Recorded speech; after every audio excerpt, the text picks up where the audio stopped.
We're live. Okay. Hello. Hi, everybody. All right. So today, last week, right? First last week. Okay. Welcome to DNC Marketing. Today we're doing our live Friday Q&A, which is supposed to accompany our masterclass. So as you enter, as you join us, if you've watched the masterclass, make sure you're dropping all questions you have. That's the purpose of this. But we also want to provide great entertainment and value to those who are joining us who haven't yet been to the masterclass. Exactly. So today we're talking about what not to do on Amazon. Let's get into it. There we go.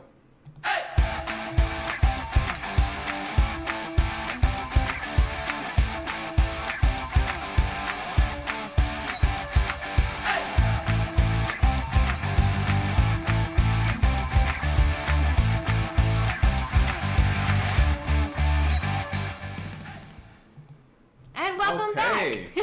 Awesome. Okay, so do you want to kick it off? Do you want me to kick it off? Sure. Okay, so let's start it off. So again, what we're talking about now is the what not to do in terms of Amazon, right?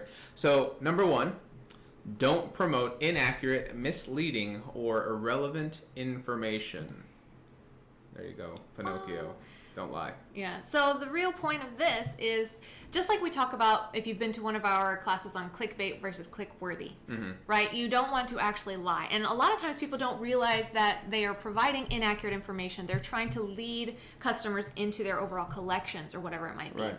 A good example we've seen is saying that this particular piece of jewelry has sterling silver in it when this one doesn't, but you have other pieces in your collection that have sterling silver. So you're trying to entice people to come into your brand and look at more stuff, but on this particular Amazon product page, there is no sterling silver. So that's one example. Yeah, I think what it really boils down to is more of a matter of laziness, right? Don't be lazy, because that's really the most important aspect of it. I don't think people are purposely lying. I don't even think that, for the most part, again, I'm sure there are some people that are, but I don't think that people are trying to manipulate in that way. I think they just take these product descriptions that they either purchased, that somebody created for them, or that they created, and they're just like, listen, I don't want to mess with this anymore. Let me just go ahead and just copy and paste, be done, nice and easy. But the problem is that, like Darren was mentioning, it's effectively lying, right? Because the people don't understand that.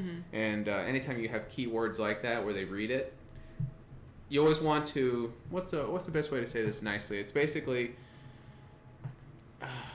always assume like the dumbest person's reading this.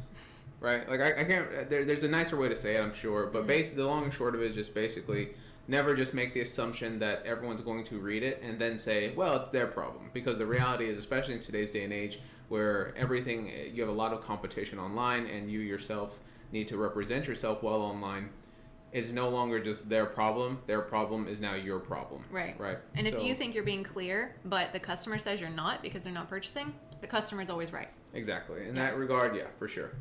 Okay, how about you hit the second point? So point number 2, don't provide excessively long content. So this goes particularly with the limits that Amazon sets with the different fields you need to fill out as you're setting up that product page. Some niches can use links, for example, and some niches cannot. You need to do research into seeing which niches can, if you happen to fall in that industry, and if you can use links, because if you are one that cannot, Amazon will ban you, or it will kick you out. So Make sure you're double checking that information. But if you have something excessively long to say, content for a blog post, you have more to say about this particular piece, this product, create a blog post about it, send an email, get them on your list so that you can continue to upsell them. This is more than just about content, right? It's about keeping them as a customer. Do other things to get them on your list and provide that information. But Amazon is first and foremost a quick buy, quick decision platform. Right. So do not be overly wordy. Get straight to the point. Okay. Number 3. Don't provide redundant information that is already captured in other fields, such as title, author, product description, bullet points, brand, etc. So basically what we want to do is recap the product description formula for you real quick. I'll let Darian take care of that. But the long and short of it is, again, don't be lazy. That's really what it all boils down to at the end. Don't, if you have something that you're saying in your initial description, don't basically just copy and paste it and put it somewhere else. I mean, there are going to be some keywords that you're going to end up using again, like for example, your own brand name, things like that, and that's fine. If it makes sense, do it, but generally speaking, you don't want to just copy and paste from this section to this section, from that section to this section, in order to just fill out the required fields. Right. And the reason for this is, again, Amazon is thinking customers first, and customers buy when it's easy and quick in their decision-making process. So if you're putting the same thing in multiple categories, they're having to read a long time, they're going to get bored, they're going to leave. So following these guidelines is actually to your benefit. Now, to recap the product description formula, which is part of this, it's the story first is the first paragraph, the process is the second paragraph, and then specifications and extras and add-ons is the third paragraph. Right. So if you, and again, we talked about this in the Tuesday topic tackle, and that is linked in the description for this video. So if you haven't watched that, go back and watch that. We explain this more in depth. But for a story, whatever it is that you're reeling your customers into, you can talk about your pain points and testimonials, things like that. Process is the basic creation method you use, and then the add-ons and extras are like materials and specifications. If you have gift wrapping options, if you have other things, again, if you're a niche that can include links, double check that. This is another place for that. But if you're using that formula, and we highly recommend it because it's a great fit for the way Amazon is set up to convert customers, make sure that in the specifications box, which is separate from that product description box that you fill out, you're not repeating the same thing verbatim. Right. If you have to mention something that was already mentioned, because again, like Julio said, it makes sense, that's okay. We just don't want you to mention sterling silver 20 times in all the different fields you have options to do that, because that's not going to help you. Right. Okay, so number 4. When entering several keywords as a search term, put them in the most logical order. Don't try to stuff and or put them in a different order than what is most logical. So essentially, don't keyword stuff, right? Don't. There's 2 different parts to this. So first, don't keyword stuff, but also this is also about keyword ranking, right? So like you don't want to just put in random stuff. You want to say, okay, what are some of the most popular things they're going to say? So in terms of keywords, it's okay to understand how to do this, right? But in terms of like your title, for example, you don't want to take those keywords and just start randomly putting things in that to where the title doesn't make sense, because then it's a bad representation of yourself. You know, another example of that is coming up with titles that are, misspelled, and that's something we'll talk about in 1 second. But I think that's kind of the long and short of it, right? Yeah, and again, remember, Amazon's keywords are not necessarily the same as like Google search keywords. There's a high likelihood that there's a lot of overlap because people will search on Google first in order to find an Amazon listing. But just make sure you're actually searching within the Google platform for most search keywords. And a lot of times you can just start typing something in a Amazon search box, and what pops up or tries to autofill is a good option for that. Right. So make sure you're doing your due diligence there. Yeah, and keeping in mind about keywords and not just keyword phrases. Yes. Right. So grab the independent chunks if you're talking about certain crystals or whatever, not just what kind, what's the best crystals for blank. Yeah. You know what I mean? Okay, so number 5, use a single space to separate keywords. Commas, semicolons are required. So basically, easy. In a lot of platforms, you need to separate things with a comma or enter, in order for it to save that keyword. But with Amazon, they're not requiring you to do that. However, a lot of people will still try to do that. When they do, it ends up kind of messing up their keywords, because it kind of negates the whole word. Because now Amazon's looking for this word with a comma. Yeah. You know what I mean? Like it's all you got to do is space. Yeah. And you're good. Yeah, and the reason we mention this is because it's an easy mistake to make, and it makes your keywords irrelevant. So don't do that. There you go. Number 6, don't include statements that are only temporary, like temporarily true, like new or on sale or available now. The reason Amazon wants to do this is because, again, Amazon is a platform, again, and we mentioned this on Tuesday, which is why I say again, Amazon is a platform about consistency. You need to consistently be on there in order for the algorithms to work for you, in order to be discovered and make good sales. Right. If you're just jumping on there to say like, I have a new collection, and then you're retreating and you never come back, or you wait 6 months to announce, I have another collection, it's new, that's not going to do you any good. You're probably Right. not going to see much or any engagement conversions at all from that, because you're not spending the time necessary on there.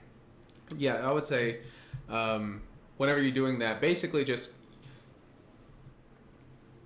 take the time to put like your business card in a box, and then allow the person to subscribe to your email listing, or go to your landing page if you're giving them the opportunity to do a freebie or something like that. And from there, you can start to talk about your new products, your new collections, this new thing that's on a bigger sale or whatever the case is. But if you're trying to just put that on a listing, it's basically the same idea. Okay, here comes that reiteration, right? Don't be lazy is A, and don't lie. I mean, I think if you can break down most of marketing, if you can just follow those two simple rules, by and large, you're going to be okay. You're going to produce content that is at least going to represent you well to your audience. So why am I saying that? So the idea of being lazy with it is that you're not ever changing things. That's why they don't want it to be temporary. Or, if it's something that is new, hot commodity, maybe you can insert the word new, but you need to be changing that out when it's no longer new. You know what I mean? Like you don't want it to seem like when somebody comes back in 6 months to look at for these products that they already saw this from your particular brand and it still says, the new model, when it's like, nope, that's not the new model. Yeah. Does that make sense? Yeah. I would use the terms like new and things like that to maybe represent the overall condition of something, but not necessarily, I wouldn't necessarily try to use that as a sales tactic on Amazon. Right, and they very well may not just let you submit that product if you're going to use those kinds of words, because they also want to create a fair ranking system so that customers can make the decision about the quality and the type of product themselves. Right, and because this isn't eBay, most people aren't going to be hitting that new keyword. Yeah, right? yeah. People are expecting to go to Amazon for a brand new product. I mean, a lot of times you get the option to buy like used to save a couple dollars, but that's Amazon giving them the option, not you giving them the option. Does that make sense? Mm-hmm. So like you don't go to Amazon for a pair of sneakers that somebody had worn 6 months ago, right? You go on there to find brand new, fresh, Nikes or Jordans or whatever. Now you go to eBay or something like that in order to find like a deal on shoes that maybe somebody did wear previously, but you're going to get it for half the cost because there's some small scuffs here and there. You know what I'm saying? Mm-hmm. Amazon's not the place for it. Yeah. So number 7, don't include common misspellings of the product name. So Julio kind of alluded to this before. Right. Words like, or products like Swarovski crystal are commonly misspelled. And so a lot of times what people use is the most common misspelling of that particular word in their marketing as well, in their keywords, which is really smart on Google, because then you're able to catch all the customers who spelled it wrong, but they're looking for this exact same product. Now, on Amazon, they don't want you to do that in the title specifically, because this is going to make you look unprofessional, and it's going to make Amazon look more of like a decreased platform. So you'll see this kind of practice on eBay, for example, but you won't see this on Amazon because they want to elevate the status of it. They want it to be more box store-like, but online, which has to maintain a certain image. It's not just a warehouse free-for-all. Exactly. But if you have the opportunity to insert that in keywords, and it is a legitimate misspelling like Swarovski, then you may be able to do that in your keywords. So I would look into that, and I would try that out, especially if it is something as big as that, as common as that, because sometimes it's accepted as a like word. Exactly. Mm-hmm. And then finally, number 8. Yep. Don't include terms that are abusive or offensive in nature. That seems like that would make the most sense, but I understand, depending on what you're trying to sell, why you would try to stoke that fire or gain some sort of notoriety from a fan base.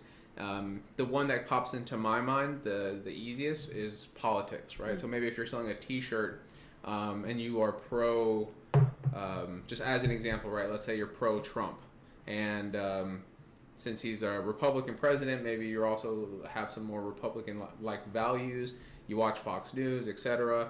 Well, there's a lot of people, not everybody of course, but there's a lot of people that maybe say derogatory terms towards liberals, right? I've heard people, or I've seen people online say those term like libtard and things like that, which is something that is meant to put people down, to make them seem, like they're not capable of thought, et cetera, et cetera, et cetera, right?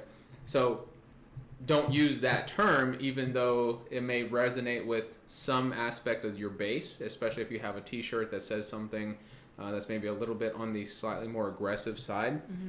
I know it makes sense. You go, hey, this is something people on my base like. They enjoy saying these terms, or they enjoy it adds to that tribal mentality, so I want to use that. But the problem is that Amazon's going to essentially delete your post, essentially, right? Or not approve it at all, because those are terms that can be very offensive towards people, in which case, again, you have to remember, even though Amazon is online, it's almost the same idea of, would you put this in Walmart? Yeah. Right? Like, if you had to sell to Walmart, if Walmart called you today and said, hey, we love your products, we want to buy, 700,000 pieces or whatever, how soon can we stock the shelves? And you say, we can do that tomorrow. They don't want that sort of marketing to be represented to them. And it's the same thing with Amazon, right? They don't want that sort of marketing representative of them, because Amazon as a whole is like the brand that they're recognizing. Yeah. Right? You're like a sub-brand to that. Now, if it was just your website or whatever, you do you. But as far as that goes, you want to try to keep it relatively, I guess, PC, for lack of a better term. Right, and it's about customer experience. And if a customer's having a negative experience and you are the cause of it, Amazon doesn't care. They will pull you like that. Exactly. Now, there are other exceptions, like certain adult products that Amazon does sell, but if you look at the descriptions for those, you'll see that they tiptoe around the description of that particular product. Right, there's a whole lot of back massagers. Yeah, right. So, there are certain exceptions to this. There are things that Amazon understands that customers are searching for, and there is an easier way for them to find it that is still going to add to a customer experience, not take away from it, not going to offend anybody. Right, So, exactly. Yeah. So there you go. That was about the long and short of it. As far as the what not to do when it comes to Amazon. From there, what do you want to talk about? We got a few minutes until we need to wrap this up. Yeah, so we've been getting some DMs and comments and things about the masterclass, and we've gotten a lot of people who have downloaded the free Building a Better Brand, or the Building a Better Brand ebook that goes with the masterclass. Right. And they've had a lot of comments about how good this information is, and so I wanted to share those with you.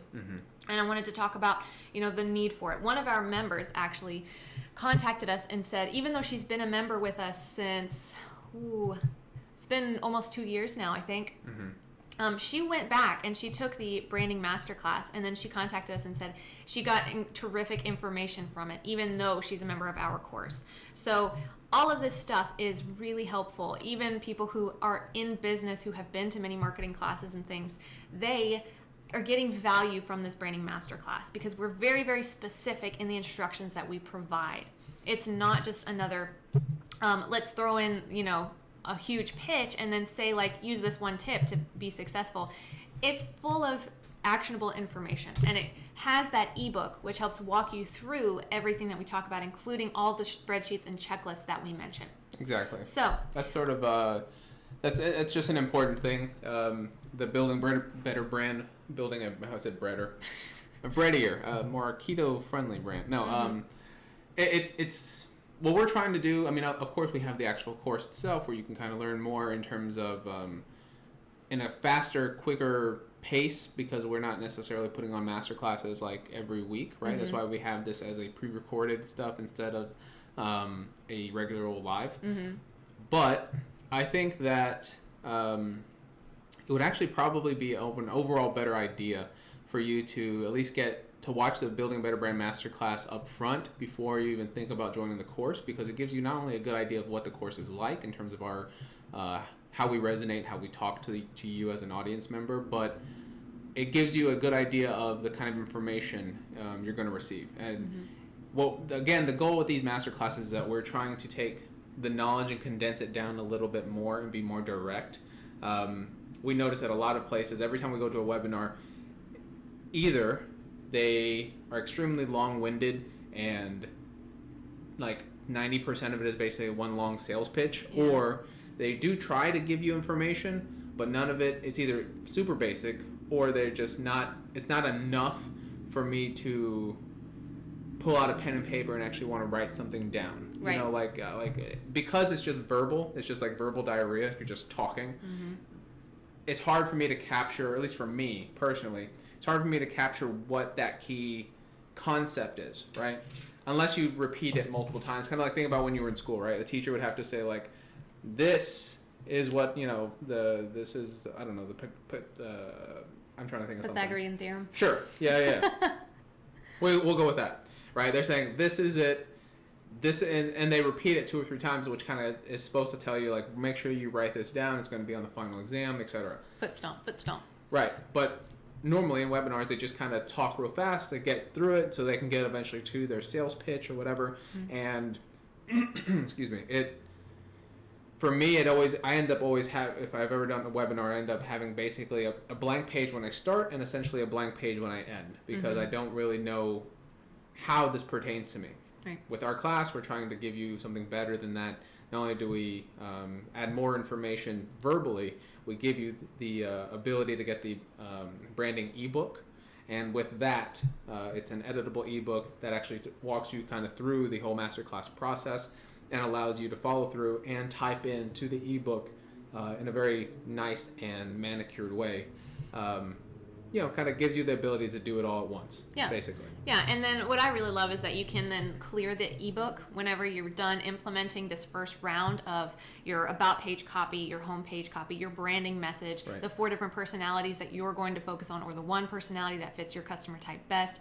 All of that information, competition, and model research.